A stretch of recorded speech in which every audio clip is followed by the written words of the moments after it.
Boa noite, pessoal. Boa noite. Graça e paz, amém? Amém.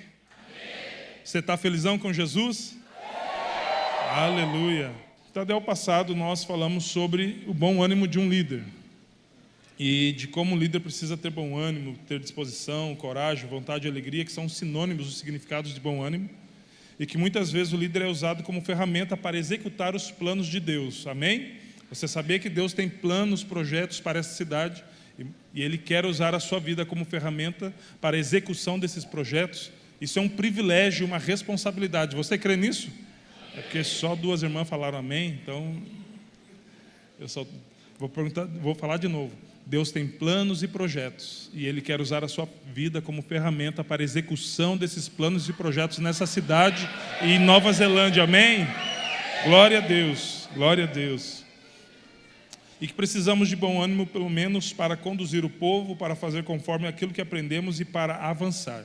É isso que a gente falou semana passada. E a palavra ficou um pouquinho, eu até dei uma pincelada em algo semana passada e vamos concluir essa semana. Então é bom ânimo do líder, parte 2. Amém? Esse é o tema de hoje. Bom ânimo de um líder, parte 2. Mas hoje nós não vamos falar que o líder precisa ter bom ânimo apenas, que ele precisa receber. Amém? Nós não vamos falar do líder como alvo de alguém que precisa ter bom ânimo. Nós vamos falar que o líder precisa prover isso. Sabia que você, como um líder, é alguém que precisa prover bom ânimo para o círculo de pessoas que você lidera? Você, como um líder, é alguém que precisa esforçar. E bom ânimo não é deixar o ambiente alegre apenas. Se o sinônimo é coragem, vontade, alegria, força, disposição, então um líder precisa gerar esse ambiente dentro do grupo, dentro do círculo das pessoas que ele conduz, que ele lidera. E é isso que nós vamos falar essa noite. Então vamos falar do líder que promove o bom ânimo, né, cuja eficácia de sua liderança é notada exatamente nos dias difíceis.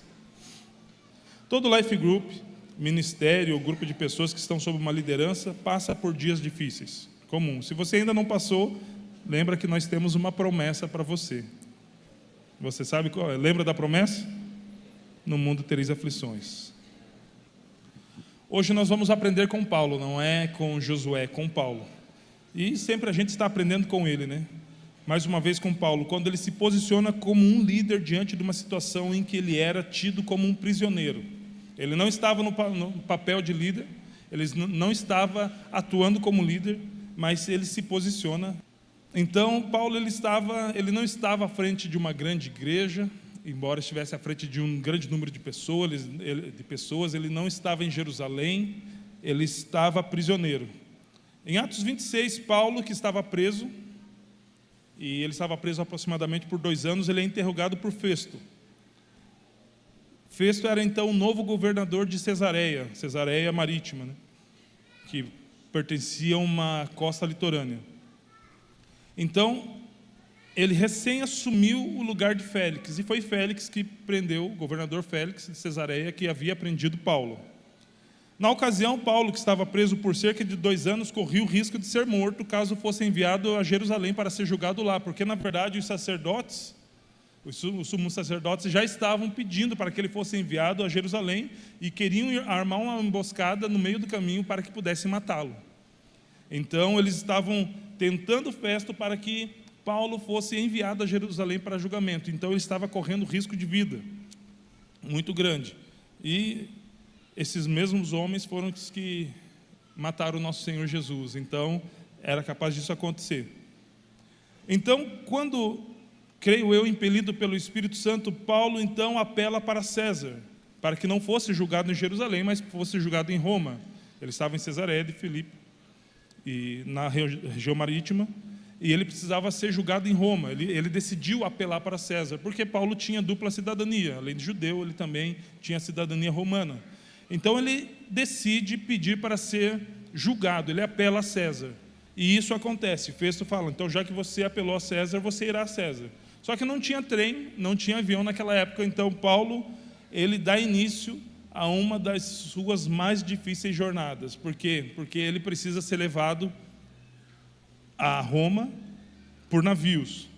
E nós vamos ler bastante, para a gente entender e capturar, e eu quero já motivar você, que está aqui, a ler Atos 27, inteiro. São 44 versículos, nós não vamos ler todos eles, mas eu quero encorajar você a ler Atos 27, e você vai conhecer muito sobre essa história que vamos falar aqui, muito sobre o posicionamento, a atitude de Paulo, no meio de uma grande tempestade, de um grande naufrágio. Atos 27, versículo 2, vamos ler até o 20, diz assim: embarcando no navio Adramitino, que estava de partida para costear a Ásia, fizemo-nos ao mar, indo conosco Aristarco. A gente lê que a palavra fizemo-nos, ou seja, existia mais alguém junto com Paulo, e cremos muito que seja Lucas. Indo conosco Aristarco, macedônio de Tessalônica. No dia seguinte, chegamos a Sidom, e Júlio, tratando Paulo com humanidade, permitiu-lhe ir ver os amigos e obter assistência. Partindo dali, navegamos sob a proteção de Chipre, por serem contrários os ventos. Proteção, no caso, como eles estavam costeando, a própria ilha protegia eles do vento. Não era uma proteção de radar, né? Nem tinha na época. E tendo atravessado o mar ao longo da Sicília e Panfilha, chegamos a Mirra, na Lícia, achando ali o centurião um navio de Alexandria, que estava de partida para a Itália. Nele nos fez embarcar, ou seja, eles fizeram uma baldeação. Navegando vagarosamente muitos dias e tendo chegado com dificuldade de fronte a Cnido, não nos sendo permitido prosseguir por causa do vento contrário, navegamos sob a proteção de Creta. Na altura de Salmona, costeando-a penosamente, chegamos a um lugar chamado Bons Portos, perto do qual estava a cidade de Laceia. Depois de muito tempo, tendo se tornado a navegação perigosa, e já passado o tempo do dia do jejum, admoestava-os Paulo, dizendo-lhes: senhores, vejo que a viagem vai ser trabalhosa, com dano e muito prejuízo, não só da carga e do navio, mas também da nossa vida. Mas o centurião dava mais crédito ao piloto e ao mestre do navio do que ao que Paulo dizia, muito provavelmente porque Paulo era um preso, e aquele navio é como se fosse um navio prisioneiro. Na verdade, não existia navio de passageiros nessa época. Toda a viagem que eles precisavam fazer, eles faziam através dos navios mercantes. Então eles pagavam, combinavam o valor da passagem, entendiam por onde e quais seriam os portos que esses navios passariam, então eles embarcavam junto com cargas, né? Seja de animal, carga de alimentos, mas não havia navios de passageiros. Então a gente entende que nessa escala, nessa baldeação aqui, é porque aquele navio só iria até ali, então eles negociaram com outro navio para ir adiante. Vamos lá. Versículo 12. Não sendo porto próprio para invernar, a maioria deles era de opinião que partissem dali, para ver se podiam chegar a Fenice e aí passar o inverno, visto ser um porto de Creta, o qual olhava para o nordeste e para o sudeste. Soprando brandamente o vento sul, e pensando eles terem alcançado o que desejavam, levantaram âncora e foram costeando mais perto da ilha de Creta. Entretanto, não muito depois, desencadeou-se do lado da ilha um tufão de vento chamado Euroaquilão, e sendo o navio arrastado com violência, sem poder resistir ao vento, cessamos a manobra e nos fomos deixando levar, passando sob a proteção de uma ilhota chamada Cauda. A custo conseguimos recolher o bote, e levantando este, usaram de todos os meios para cingir o navio, e temendo que dessem na Sirte, que é um banco de areia, né, reconhecido até naquela região, temendo que dessem na Sirte, arriaram os aparelhos e foram ao léu. Açoitados severamente pela tormenta, no dia seguinte já aliviaram o navio. E ao terceiro dia, nós mesmos com as próprias mãos lançamos ao mar a armação do navio. E não aparecendo, havia já alguns dias, nem sol nem estrelas, até porque, como não existia bússola, todo o senso de direção e de destino era através do sol e das estrelas. Então, alguns dias não aparecia já nem sol nem estrelas, caindo sobre nós grande tempestade. Dissipou-se, afinal, toda a esperança de salvamento. Amém. São 44 versículos desse capítulo 27, né, que eu recomendo que você leia todo ele. É uma história, eu amo muito, gosto muito dessa história. É uma história que dá muitos detalhes. Talvez de relatos de navegação seja o capítulo da Bíblia que mais dê detalhes específicos. Se você ler de como foi, de onde eles passaram. Eles, ao olharem essa carta, essa parte de Atos, eles creem na veracidade somente pelos detalhes, que se assemelham sim muito com aquilo que acontecia na época. Mas não é isso que a gente vai falar hoje. Nós vamos falar de algumas características de um líder que lidera em tempos difíceis. Todos nós estamos, a Bíblia não, né? Mas a gente já ouviu falar, inclusive já passou até um vídeo aqui, que a igreja não é um barco de prazeres. O que ela é? Um bote salva-vidas. E muitas vezes esse bote ele é apanhado por águas turbulentas. Então, características de um líder que lidera em tempos difíceis. Primeira característica, caráter. E talvez a mais importante de todas. Talvez não, característica natural é a mais importante de todas.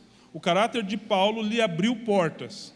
Atos 27:3 diz: no dia seguinte chegamos a Sidom, e Júlio, tratando Paulo com humanidade, permitiu-lhe ir ver os amigos e obter assistência. Quem é Júlio? Júlio é um centurião da corte imperial. É um cidadão romano. É alguém que estava a serviço do império. Só que a Bíblia fala que... Não é esse Júlio. A Bíblia fala que ele tratava Paulo com humanidade. Por quê? Porque ele tinha dosinha de Paulo. Porque ele era um conterrâneo, mesmo ele não sendo, Paulo não sendo romano naturalmente, mas tendo dupla cidadania. Não. Ele estava a serviço como um carcereiro. Ele estava a serviço de Roma, levando Paulo cativo. Por que ele tratou Paulo com humanidade? A Bíblia diz que ele permitiu ver os seus amigos naquela cidade, naquela ilha que eles atracaram. Permitiu que eles fossem ver que Paulo fosse ver esses amigos e receber deles assistência. Mas por que Júlio permitiu que Paulo fizesse isso? Por causa do caráter de Paulo. O comportamento do líder é que vai garantir que algumas portas sejam abertas. Tem portas que é só Jesus que abre. E a Bíblia diz que a porta que eu abro ninguém fecha, mas o caráter do líder também abrirá portas para ele. Muitas vezes nós vemos portas se fechando, inclusive de life groups, porque o caráter do líder é duvidoso. Então o caráter é uma das características de um líder que lidera em tempos difíceis. Um homem sem caráter, um líder sem caráter não conseguirá liderar em tempos difíceis. Ele consegue até liderar num tempo de festa, num tempo de paz, por um tempo pequeno. Só que ao chegar os tempos difíceis, ele provavelmente, na verdade provavelmente não, ele com certeza vai negociar princípios. E ele vai sair desse lugar de liderança, porque liderar em tempos difíceis requer um caráter aprovado por Deus.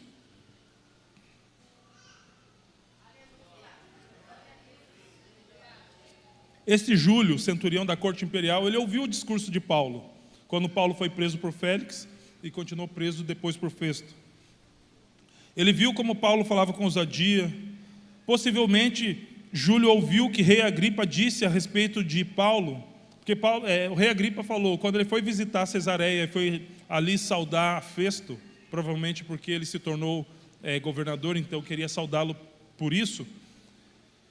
O rei Agripa ele passou a ter conhecimento sobre a causa de Paulo, e depois de ouvir Paulo, ouvir Festo, ouvir Paulo, ouvir algumas coisas, no final o rei Agripa diz: se Paulo não tivesse recorrido a César, tido apelado por César, certamente ele seria solto, porque não vi culpa alguma nele que fosse digna de morte. Então, Júlio ouve a respeito de Paulo. Júlio ouve a respeito desse líder.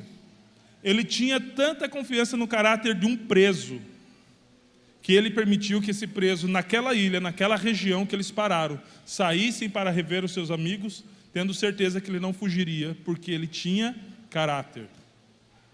E isso é muito importante, queridos, muito importante, muito importante. No nosso mundo atual, o caráter não é uma das coisas que é mais valorizada, infelizmente. No reino de Deus, sim, mas lá fora não. O próprio Jesus disse que os homens, eles querem crescer pisando uns nos outros.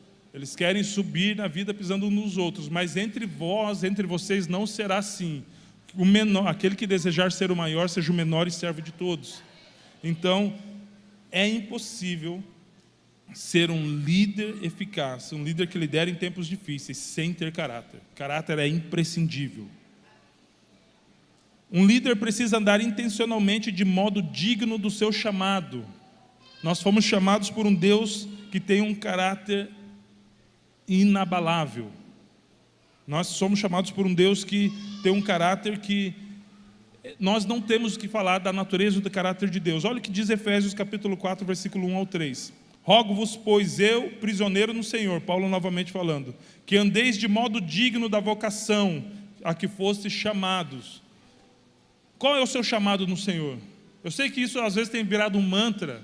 Eu preciso descobrir o meu chamado. Eu não sei o que é o meu chamado. E se a gente ficar nesse mantra gospel, nós vamos chegar ao final da nossa vida sem ter exercido o nosso chamado.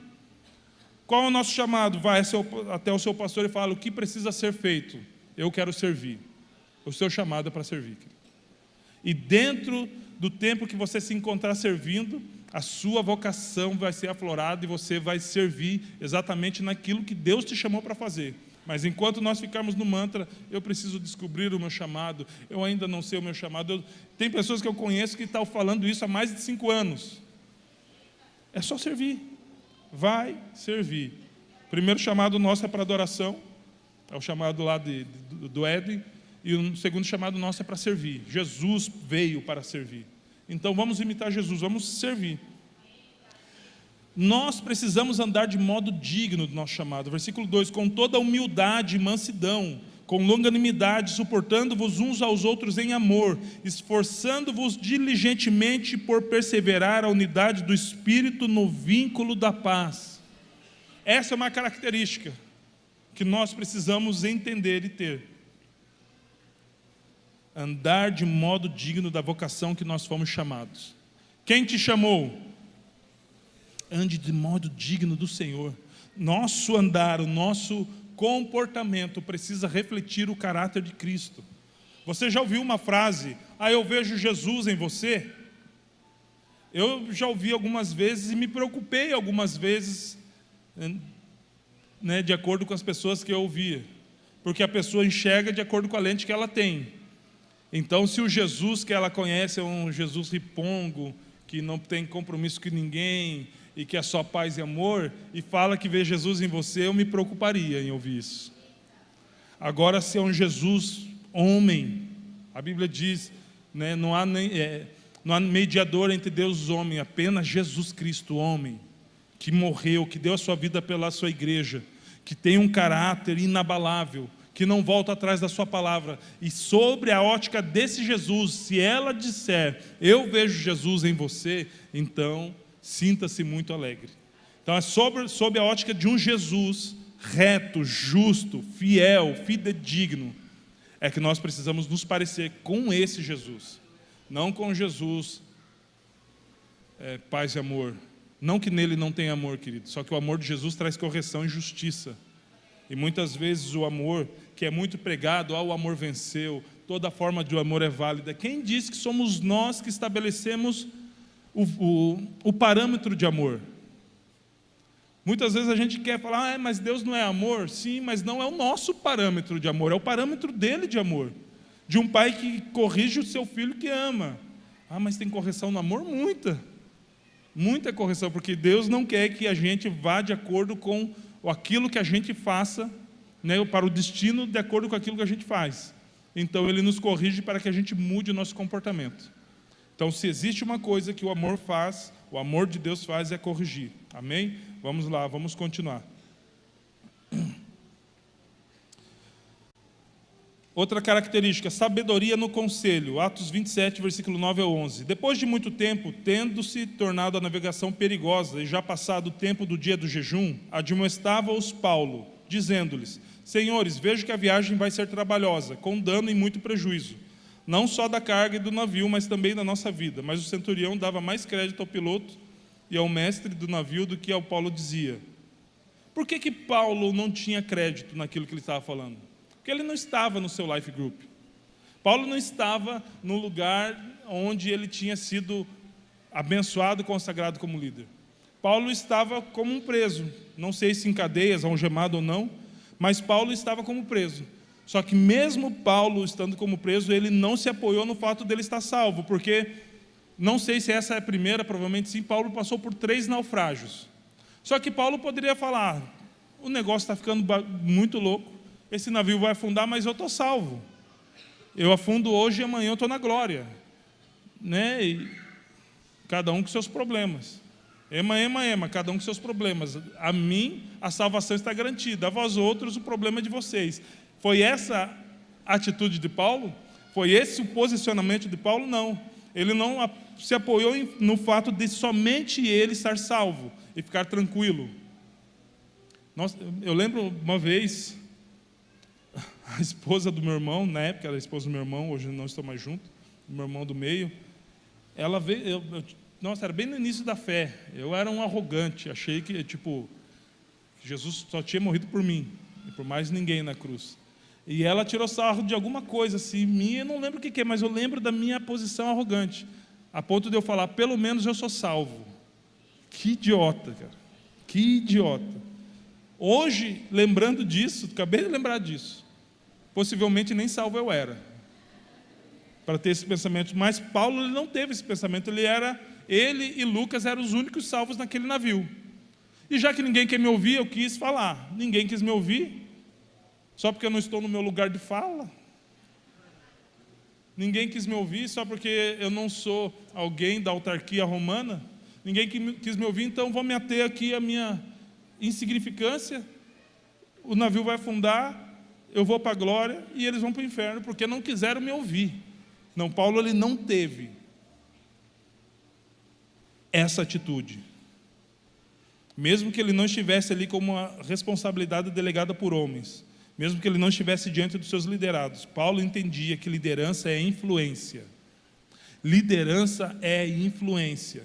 E nós não precisamos estar na nossa zona de conforto, no nosso life group, dentro do nosso círculo de liderança para influenciar. Se nós temos o chamado de Deus ardendo no nosso peito, vivemos dignos do nosso chamado, temos o caráter aprovado por Cristo e em Cristo, e também aprovado pelos nossos líderes, porque a Bíblia fala para nós sermos provados para depois aprovados. Então eu preciso influenciar sim, mesmo que não seja num lugar onde não reconheçam a minha liderança.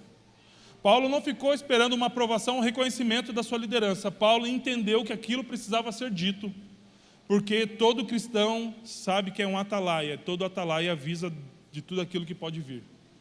Paulo não se acomodou em ver a possibilidade de todos morrerem e ficar quieto. Por quê? Porque Paulo tinha uma dor. Paulo, de vez em quando, ele acordava com uma dor. E essa dor fazia ele gritar, ai, ai, ai de mim se eu não pregar o Evangelho de Cristo. Então Paulo ele não se conformou pelo fato dele estar como um preso e não estar no seu lugar de fala, no seu lugar de reconhecimento da liderança. Não, ele entendia que o poder de Deus que veio sobre a vida dele lhe dava influência. Então ele pegou a sua liderança, porque nós não somos líderes aqui e desativamos o botão de líder quando saímos lá fora. Eu ligo o botão de líder quando começa o Life Group, uns 5 minutos antes, e terminou o Life Group, eu desligo o botão de líder. Não, nós somos líder o tempo todo. Então, se liderar é influenciar também, e se precisamos ser líderes o tempo todo, precisamos influenciar o tempo todo. Precisamos influenciar o tempo todo, queridos. E uma influência cristã no mundo como o de hoje vai te atrair briga, vai te atrair perseguição. Não vão falar muito bem de você, mas se for necessário fazer isso para que o nome de Cristo seja passado adiante, então precisa ser feito. Precisa ser feito. Líder é ser influente. É impossível desejar ser líder sem desejar manifestar a influência que um líder carrega consigo. Nós precisamos ser influentes, mas essa influência não está baseada em importância. Não, porque o mesmo que usou da sua influência de líder foi o mesmo que regozijava nas perseguições. É o mesmo que escreveu a minha leve e momentânea tribulação. É o mesmo que disse, se eu tenho que me gloriar, então me glorio nas perseguições, nos açoites. Então, a influência que a Bíblia nos fala que nós temos como líder não é a importância, é a relevância. É o fato de fazermos algo e quando alguém precisar ser reconhecido, esse alguém é Cristo. Amém? Não é o fato de nós sermos importantes, renomados. Jesus não morreu na cruz para que o nosso nome se torne grande. Ele morreu na cruz e o nome dele foi um nome que foi colocado sobre todo nome. Se existe um nome grande aqui, é o de Jesus. Nós somos servos que exercemos a influência de uma liderança eficaz, amém? Nós não iremos influenciar se não nos posicionarmos. Paulo se posicionou, por isso ele influenciou. Mas nós não iremos influenciar se não nos posicionarmos. E ninguém vai querer ouvir o nosso conselho se a gente não se posicionar como líderes estabelecidos por Deus. Hoje nós vemos, infelizmente, muitas pessoas que procuram conselhos em vários lugares. Alguns no Facebook, eles despejam lá as suas lamentações, alguém comenta algo sério e ele fica bravo. Algumas pessoas para amigos de escola que não têm consciência nenhuma do Evangelho. Para alguns irmãos que são novos na fé e estão aprendendo ainda com muito custo a guiar os seus passos. E algumas pessoas vão buscar neles conselhos para guiar os seus. Não, não é assim. Pessoas que foram colocadas como líderes. A Bíblia diz, Atos 20, 28. Cuide de vós mesmo e do rebanho, a qual o Espírito Santo vos constituiu líderes. Então, se o Espírito Santo constituiu o líder, eu tenho alguém que sempre vai me ajudar com um bom conselho. E nem sempre nós líderes temos a resposta. Na verdade, nem sempre não. Nunca teremos todas as respostas. Nunca teremos todos os bons conselhos. Então, se você vier a mim e eu não souber de alguma coisa, com certeza eu vou buscar o pastor e a pastora e eles me darão os conselhos para que eu possa passar a vocês. E se eles não souberem, eu sei que eles têm humildade suficiente para procurar os líderes deles, para que a gente consiga crescer junto em ensinamento. Amém, queridos? Então, a segunda característica é sabedoria no conselho. Então, como tornar-me sábio, Alex? Como eu, líder, posso me tornar sábio? Tiago, capítulo 1, versículos 5 e 6. Se, porém, algum de vocês necessita de sabedoria, peça a Deus, que a todos dá com generosidade sem reprovações, e ela lhe será concedida. Peça, porém, com fé, e nada duvidando, pois o que duvida é semelhante à onda do mar, impelida e agitada pelo vento. Então, a principal fonte de sabedoria é Deus. Nós também podemos adquirir sabedoria e conhecimento com pessoas. Uma das fontes, com muita sabedoria, infelizmente, cada vez menos requisitada, sabe qual que é? Os seus avós. Ninguém quer passar mais tempo com eles. Ninguém quer mais ouvir os velhinhos de cabelo branco. Ninguém quer mais gastar porque eles são retrógrados, são quadrados. Mas se você soubesse o tanto de experiência de vida, o tanto de sabedoria que habita nessas pessoas, você passaria a gastar mais tempo com elas.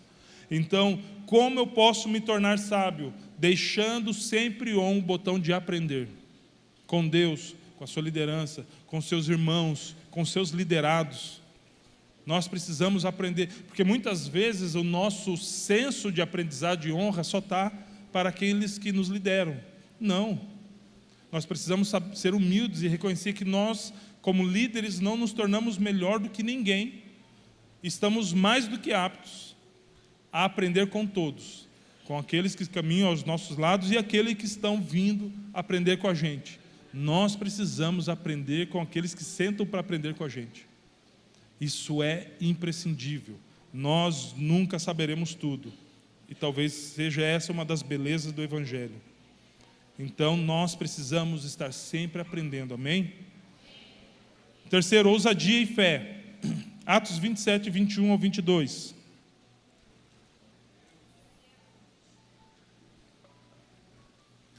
Havendo todos estado muito tempo sem comer, Paulo, pondo-se em pé no meio deles, disse: Senhores, na verdade era preciso terem me atendido e não partir de Creta. Lembra que Paulo falou, a navegação está complicada, o mar está muito arredio, é melhor a gente ficar aqui. Só que estruturalmente, aquele porto em Creta não estava passível de ser invernado. Eles não encontraram uma estrutura para parar naquele porto. Então eles não deram atenção a Paulo. E Paulo fala aqui: na verdade era preciso ter me atendido e não partir de Creta, para evitar esse dano e perda. Mas já agora vos aconselho, bom ânimo, porque nenhuma vida se perderá dentre vós, mas somente o navio. Paulo teve muita ousadia e fé. Por um navio que estava sem ver estrelas. Já não havia estrelas nem sol, alguns dias. E aquelas pessoas estavam praticamente à deriva no mar. Era um barco que não poderia ir por mar alto, porque poderia quebrar e todo mundo poderia morrer. Então, Paulo ele tem a ousadia de falar: tenha um bom ânimo, porque ninguém de vocês se perderá, somente o navio. Mesmo seu conselho sendo rejeitado no segundo dia de viagem, Paulo se posiciona novamente. Paulo entende que ele tem um poder de influência que é ordenado por Cristo na vida dele. Então Paulo se posiciona novamente. E ele fala que era bom ter ouvido ele antes. Isso não é uma forma arrogante, né, que talvez alguns homens aqui já ouviram das suas esposas. Eu avisei. Quem já ouviu, não levante a mão. Não levante a mão. Vocês não ouviram mais, as esposas de vocês já foram para o encontro. As que estão falando ainda vão para o encontro esse final de semana. Então estou falando de mulheres aqui lá de Santarém. Amém? Então Paulo ele não agiu com arrogância, falar: eu avisei a vocês, se vocês tivessem ouvido o profeta, porque tem profeta aqui nessa terra, aleluia, xarabacanta. Não foi esse posicionamento de Paulo. Paulo não agiu com arrogância, de uma forma arrogante. Mas por que ele citou? Porque ele precisava relembrar de que ele sabia o que estava falando. Ele precisava relembrar as pessoas. Por quê? Porque ele não ia parar de exercer a sua influência. Então ele estava em captura de uma credibilidade. Então ele fala: eu trouxe um aviso a vocês. Era bom se vocês tivessem me ouvido, mas fique tranquilo, vai dar tudo certo. Ele não está ali como alguém que está inerte à situação. Não, ele garante que nenhuma vida se perderá. Ele não está ali vendo o navio pegando fogo, afundando de braços cruzados, que nem Jonas quando se assentou um pouco distante daquela cidade para ver o juízo de Deus vindo sobre ela. Ou talvez como um membro de célula que está vendo tudo na célula parecendo que vai afundar, que vai se perder, e ele fala: ema, eu não sou o líder, então cada um com seus problemas, o líder que se vire. Não, Paulo ele não estava inerte àquilo que estava acontecendo. Me perguntaram essa semana: Alex, é viável ser sócio de alguém que não honra pai e mãe, que mente para os seus pais e para as pessoas ao seu redor, e tem um caráter duvidoso? Eu respondi: se você estiver num barco com alguém e entra muita água nesse barco e só você tira a água com balde, mas essa pessoa ela deixa que o barco, e ela se mexe até mais para que entre mais água no barco, só vai afundar o lado dela ou o seu também? Dela: o meu também. Falei: então você já tem a resposta. E a mesma cristão que está aqui vale para casamento com quem não tem a mesma fé. Amém? Então Paulo não estava olhando o barco como alguém inerte à situação que estava acontecendo. Ele garante, ele se levanta e garante com ousadia e fé que nenhuma vida se perderá. O líder ousado e enfesado, sabe o que é enfesado, né? Que tem fé, muita fé. Então o líder é enfesado. O líder ousado e que tem fé fará de tudo para que nenhuma vida se perca. Vou repetir, não é para você dar um glória, é porque isso precisa cravar no nosso coração. O líder ousado e enfesado, que tem muita fé, fará de tudo para que nenhuma vida se perca. E talvez você que é membro vai falar: mas ele não está fazendo tudo isso aí por mim. Obviamente, nenhuma vida vai se perder, desde que essas vidas se permitam conduzir, ser lideradas e pastoreadas. Porque ninguém tira alguém do buraco que não quer estender a mão para agarrar a corda. Amém? Quanto a nós, iremos fazer tudo, aquilo que o pastor fala sempre: se gastar e se deixar gastar. Porém, existe uma parte que é feita pelas ovelhas.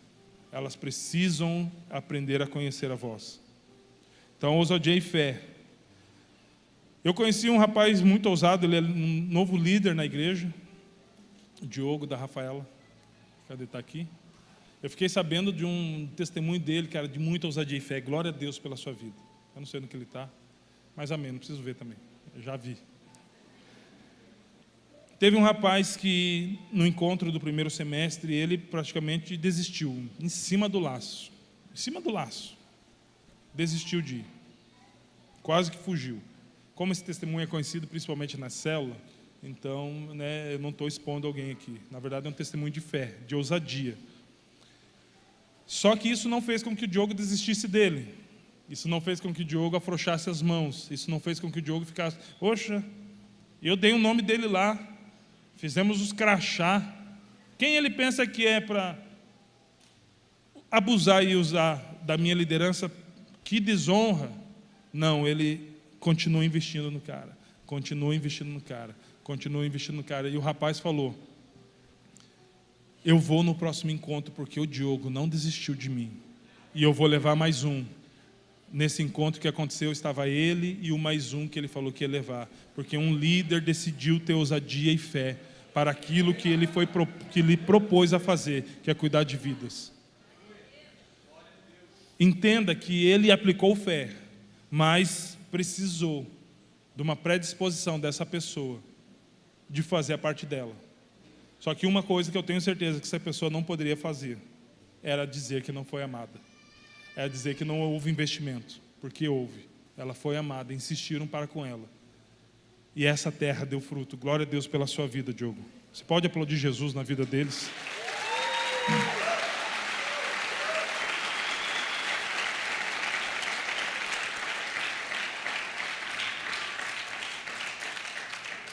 Esse dia eu fui lá na célula dele, o rapaz estava lá, contou o testemunho, glória a Deus. Eu falei, cara, olha como vale a pena, líder, insistir um pouco além. E quando eu falo líder, eu falo para todos vocês. Você ainda que não é um líder, mas se você está aqui, a comida é a mesma. O que está servido à mesa é a mesma para você se alimentar, para você comer.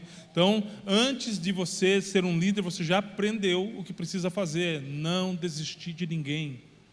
E não desistir de ninguém não significa que você vai montar um acampamento lá na porta da pessoa, senão ela vai falar que você desistiu. Não.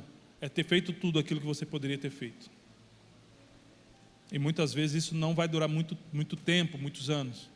Porque se a pessoa resiste a Deus, ela não vai ceder porque você está indo lá.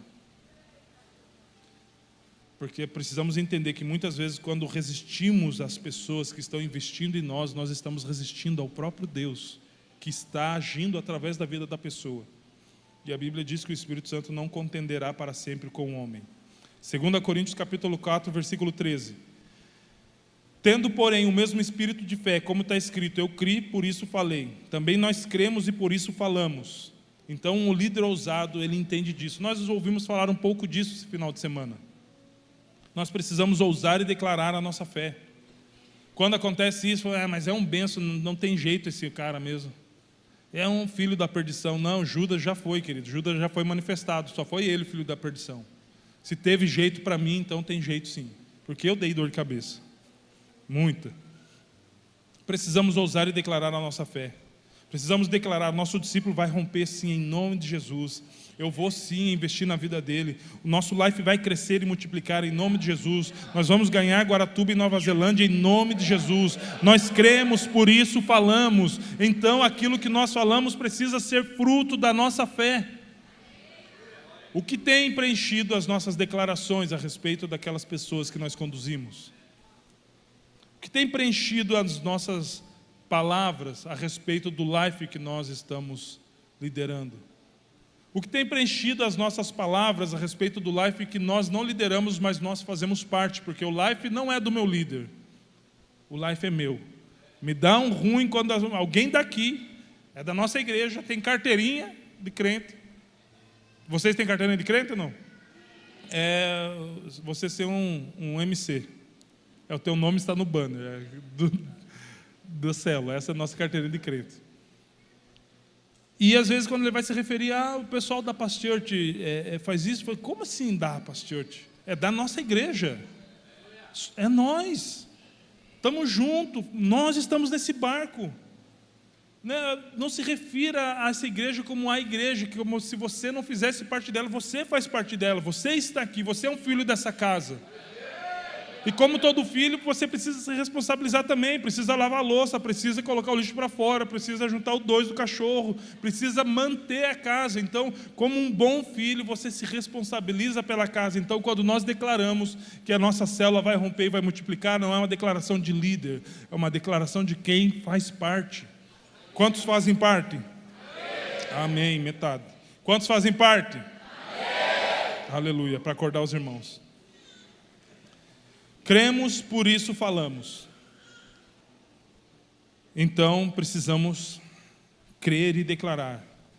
Outra característica, confiança em Deus. Atos 27, do 23 ao 25. Porque esta mesma noite, Paulo falando, logo após o que a gente leu no capítulo anterior, no versículo anterior. Paulo falando, porque esta mesma noite, um anjo de Deus, assim que ele falou que ninguém se perderia, olha como ele respalda. Esta mesma noite, um anjo de Deus, de quem eu sou e a quem eu sirvo, não um anjo, Deus, esteve comigo, dizendo, Paulo, não temas, é preciso que compareças perante César. Se Deus te revelou o destino, não importa o que acontece pelo caminho.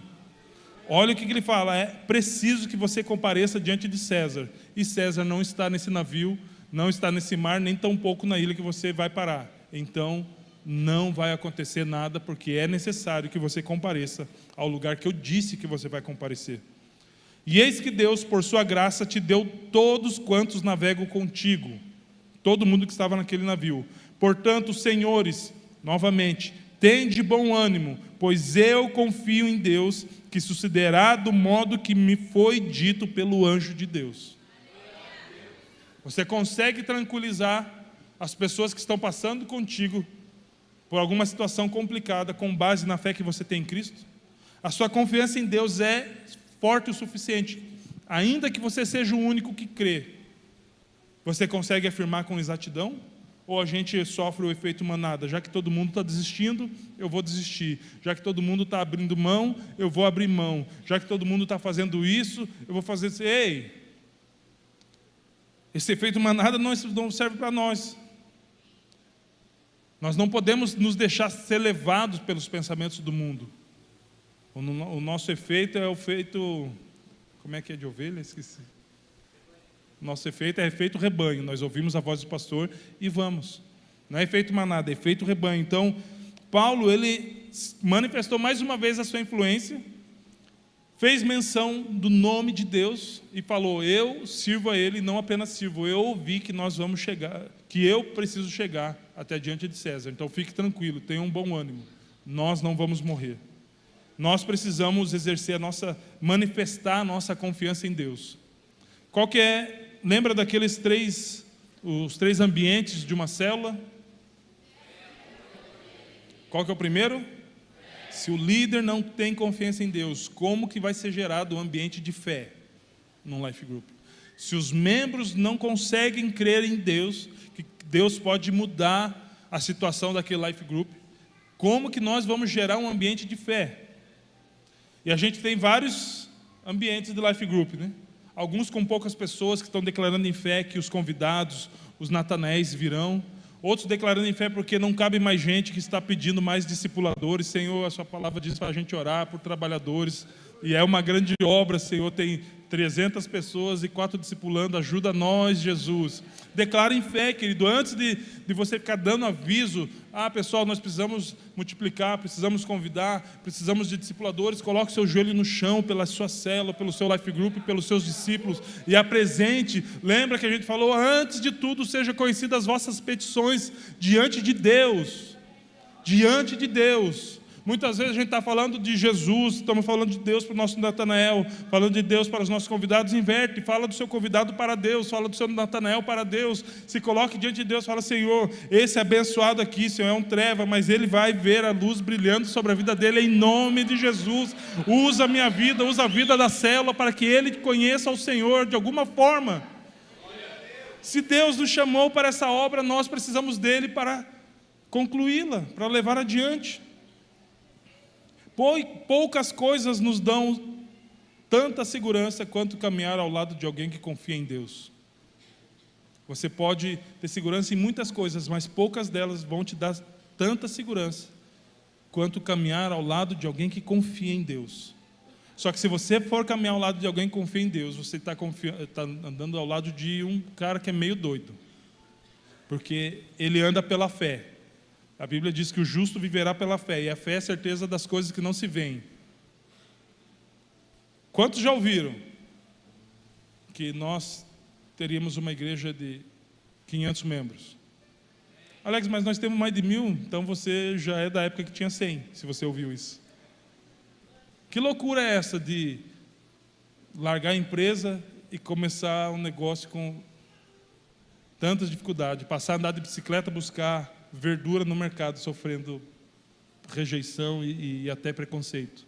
Que loucura é essa que com, sei lá, quantas pessoas tinham quando a gente foi para o bailão, pastor? A gente foi em 51 pessoas para o bailão. Fechamos o bailão, fizemos uma igreja.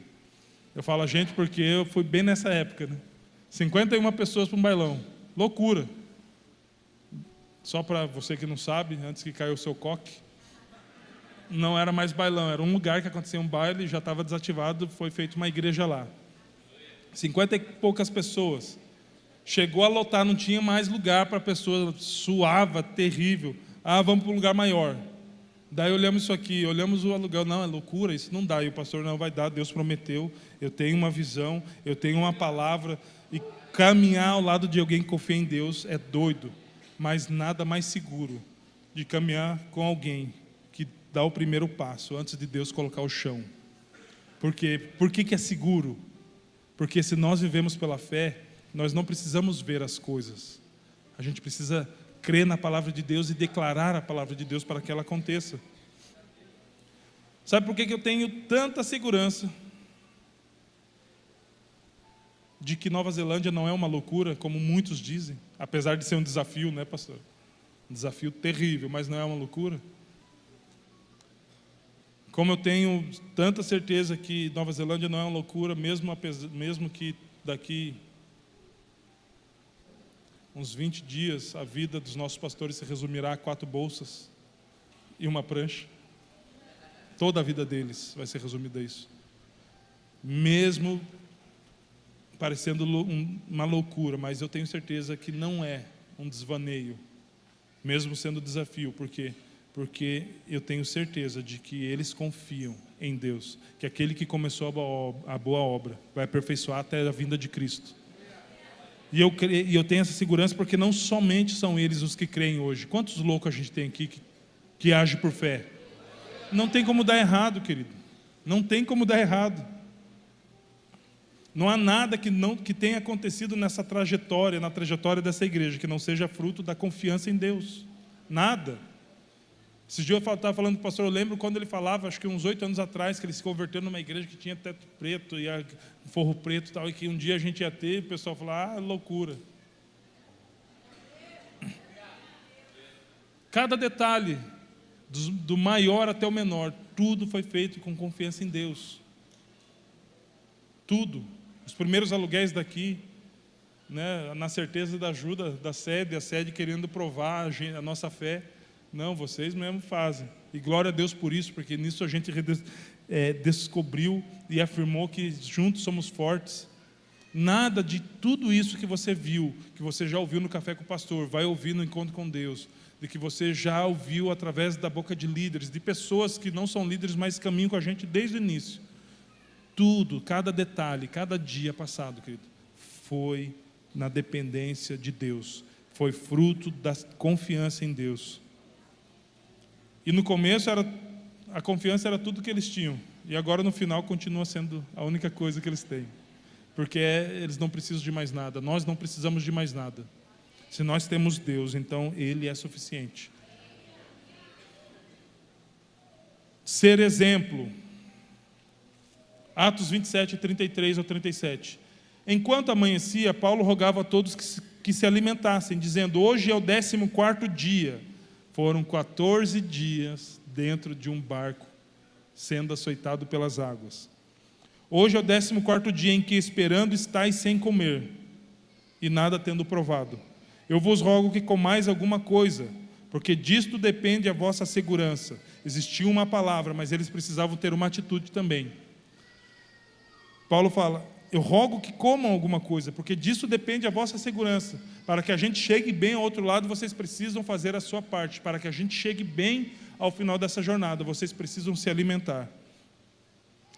Pois nenhum de vós perderá nem mesmo um fio de cabelo. Ele assegura novamente que no que depende dele, da palavra que ele recebeu de Deus, ninguém se perderia. Mas isso seria garantido se cada pessoa fizesse a sua parte. Tendo dito isso, versículo 35, tomando um pão, deu graças a Deus na presença de todos, e depois de o partir, começou a comer. Todos cobraram ou tiveram ânimo e se puseram também a comer. Estávamos no navio somente 276 pessoas ao todo. Paulo, ele trouxe o ensinamento, só que ele não trouxe o ensinamento como quem não faz conforme as suas palavras. Paulo não deixou as suas palavras cair em terra, ele respaldou com o seu exemplo. Ele falou que era necessário que aquelas pessoas se alimentassem, e logo após falar, ele pegou um pão, deu graças a Deus, partiu e comeu. Isso fez com que as pessoas fizessem o mesmo. Não podemos ousar dar direções que não temos disposição em percorrer. Não podemos apontar um caminho que nós não estamos já caminhando sobre ele. Por isso que a Bíblia fala, ensina o menino no caminho. Enquanto você estiver no caminho, ensina o menino no caminho que ele deve andar. Não é um caminho que a gente não está. Nós não podemos ser hipócritas e ensinar algo que nós não fazemos. Uma das patentes que marcam e que carimbam a conduta de um bom líder é o exemplo. É o exemplo. Eu lembro de várias vezes que o pastor falou, até hoje eu não sei quem é o autor, então é o pastor, que as palavras convencem, mas o exemplo arrasta. Eu já vi, pastor, tem até foto deles lá naquele corredor, que qualquer coisa você sai por lá qualquer dia desse olhando. Limpando o banheiro, servindo no estacionamento, servindo na cozinha, no encontro, ou no GD, onde tiver algum grupo de pessoas, lavando a igreja, lavando cadeira, sendo generoso na oferta, dando carro, se gastando por vidas. Não podemos falar que nós não temos exemplo. Nós podemos até falar de algumas coisas, não a respeito do pastor, mas no contexto da igreja, trazer as nossas lamentações. Mas uma das coisas que nós não podemos falar em hipótese alguma, que nós não temos exemplos a ser seguidos. Não temos. Somos indesculpáveis quando falarmos que não fazemos porque não fomos ensinados. Porque o filho faz o que vê o pai fazer. Então, o bom filho, a boa ovelha, o bom liderado, ele vê o seu líder fazendo e aprende com o exemplo. Lembra que eu falei esses dias, dando o exemplo de que um filho precisa se responsabilizar pela casa? Né, que eu acordei, o Natan estava com um pano de prato no ombro, a churrasqueira já acesa ali com carvão e algumas carnes em cima da grelha, porque o filho faz o que vê o seu pai fazer. O exemplo arrasta. Ele aprendeu a fazer porque ele se dispôs a ver. Ele se dispôs a repetir aquilo que eu estava fazendo. Esse dia eu estava se alugando, pai, cada vez que troca de marcha, tira o pé da embreagem, coloca o pé na embreagem, falei, rapaz, você tem 12 anos, para de se alugar. Mas é assim mesmo, você não está errado. Mas está muito cedo para isso.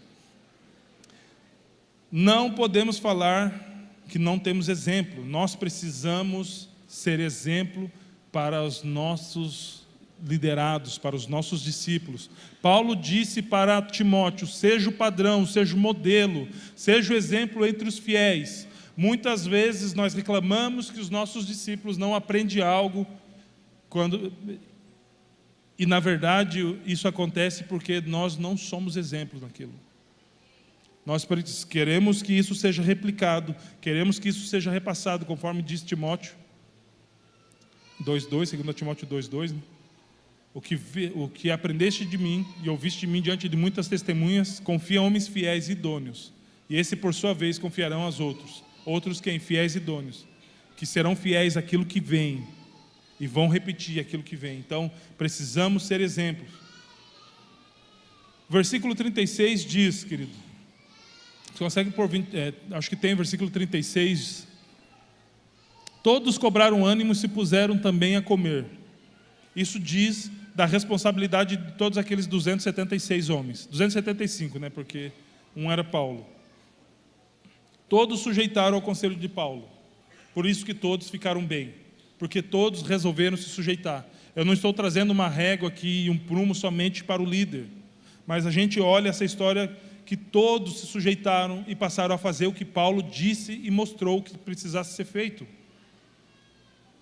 Não adianta termos bons exemplos, boas palavras, motivações e inspirações, se não estivermos dispostos a fazer o que cabe a nós. Não alcançaremos nenhuma promessa e nenhum êxito sem nos mexer.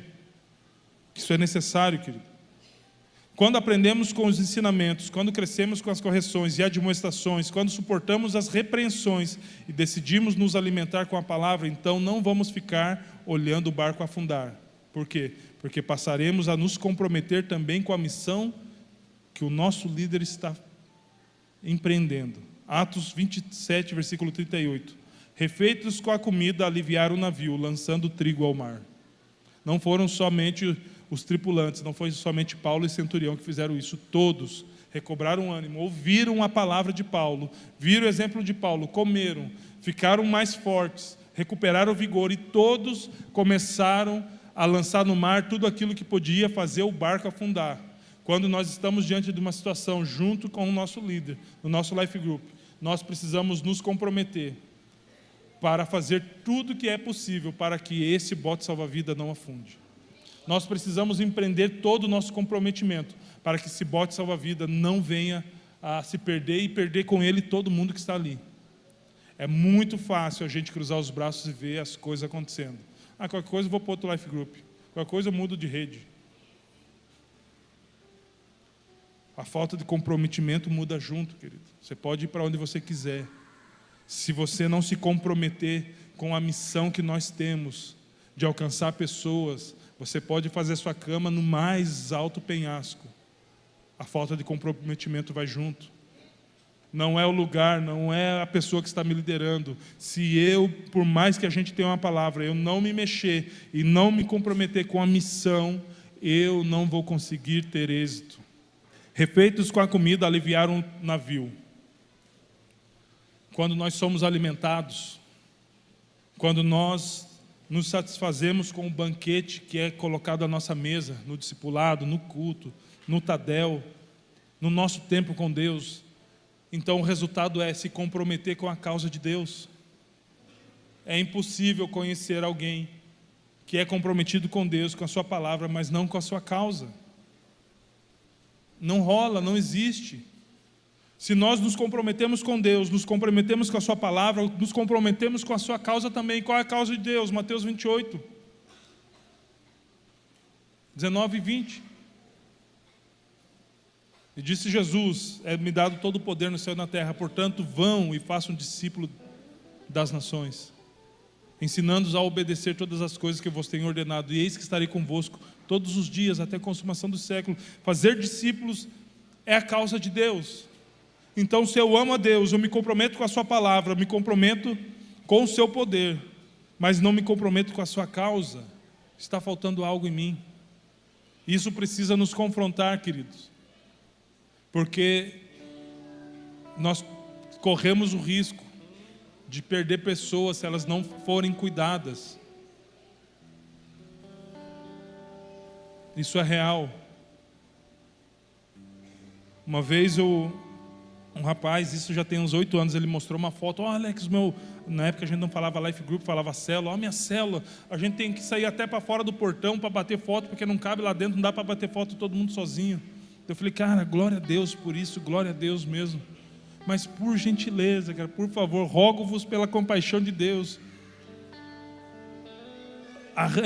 faça discipuladores, gere discipuladores nessa célula para que ela multiplique com saúde.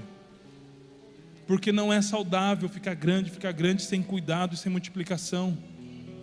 Com base no que Alex, você fala isso? Eu falei, eu tive essa experiência, a minha primeira célula, eu falo com dor no coração. Ela tinha passado de um bote salva-vida para um navio de festa.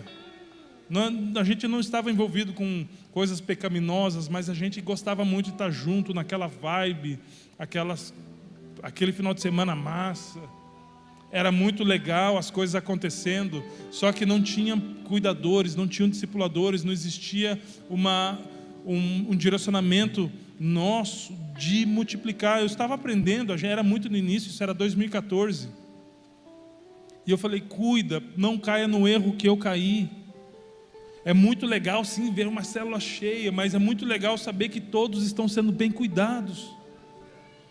Só que essa não era a minha realidade nem a dele. E assim como a minha célula, a dele também foi diminuindo. E já não existe mais.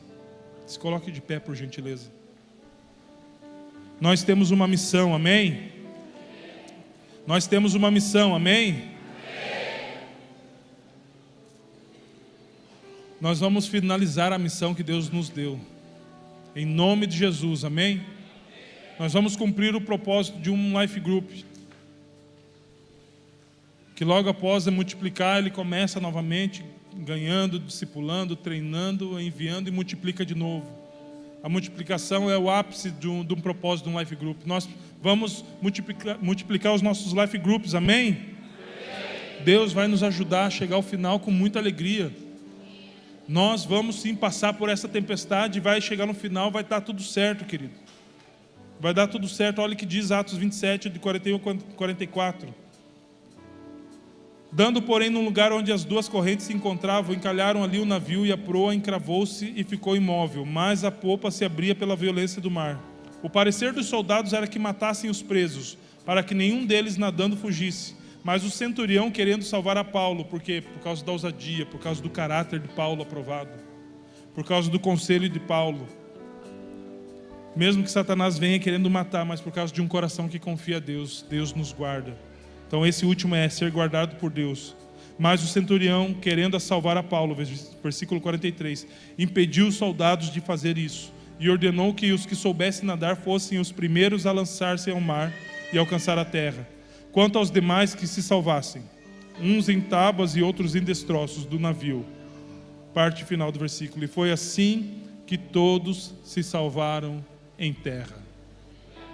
Quando existe um líder posicionado, quando existe um líder que não se omite diante da sua influência, quando existe um líder que teme ao Senhor, que tem uma aliança, porque ele não estava sozinho naquele lugar, que caminha sobre aquilo que ele aprendeu. Quando existem pessoas que decidem fazer da sua voz a palavra de Deus falada e manifesta entre as pessoas, então no final a salvação, no final as coisas dão tudo bem. E o tudo bem não é o tudo bem para nós. O tudo bem é Deus vai ser glorificado no final de tudo isso. Seja com a nossa vida, seja com a nossa morte, Deus vai ser glorificado. Seja com a gente sendo conhecido ou não, Deus precisa ser glorificado. Sendo com a nossa célula se tornar muito grande, ou multiplicar em 4, 5 e ficar 8 para cada lado, glória a Deus. Deus vai ser glorificado. Esse é o final de sucesso, quando nós conseguimos ver a salvação e Deus está glorificado. Amém, queridos? E como que nós precisamos chegar até esse fim? Firmes e fortes. Firmes e fortes. Eu quero orar, mas eu não quero orar contigo, líder, apenas. Eu quero orar com você que faz parte de um life group. Quero orar contigo que está vendo o seu líder discipular 6, 7 pessoas, 8. Senhor da glória. Está vendo o seu líder, além de discipular, além de liderar, ele também é o anfitrião da célula. Óbvio que ele, em nome de Jesus, vai aprender a gerar isso também. Mas você precisa se alimentar, amém? Você precisa comer para garantir que tudo vai acontecer da melhor forma no final. Então é contigo que eu quero orar, que participa de um life group e não está discipulando. Alex, mas não me deixam discipular. O seu caráter está aprovado? Você é alguém que confia em Deus? Então, permita se alimentar. Permita ser alimentado e comer aquilo que tem para comer. Comer aquilo que está na mesa. Aprenda a jogar as coisas que podem colocar tudo a perder. E às vezes essas coisas fazem parte de você, não do navio. Tem muitas coisas que tem que ser jogadas fora para garantir que todos cheguem ao lugar, ao destino que Deus estabeleceu. E às vezes essas coisas estão em nós. Uma preguiça em crescer, uma demora em corresponder a Deus, em converter o nosso coração ao Senhor. uma luta, uma rejeição em pegar na mão das pessoas que estão ao nosso lado e falar: vamos ganhar essa cidade? Então vamos ganhar essa cidade. Eu não vou ficar repetindo como um papagaio o que o pastor diz. Eu vou me apropriar dessas palavras, elas serão verdade dentro de mim. Nós estamos diante de uma grande obra, queridos, em nome de Jesus. Nós sabemos que milhares e milhares de pessoas virão, mas quem cuidará desse povo? E eu esperava ouvir um eu. Vamos orar? No demais, irmãos meus, fortalecei-vos no Senhor e na força do seu poder. Revesti-vos de toda a armadura de Deus, para que possais estar firmes contra as astutas ciladas do diabo. Quer resistir até o fim? Aqui está o segredo. Porque não temos que lutar contra carne e sangue, mas sim contra principados, contra potestades, contra os príncipes das trevas desse século, contra as hostes espirituais da maldade nos lugares celestiais. Portanto, tomai toda a armadura de Deus, para que possais resistir no dia mau, na tempestade, no naufrágio. E havendo feito tudo, continuar, ficar firmes. Nós vamos continuar firmes, amém?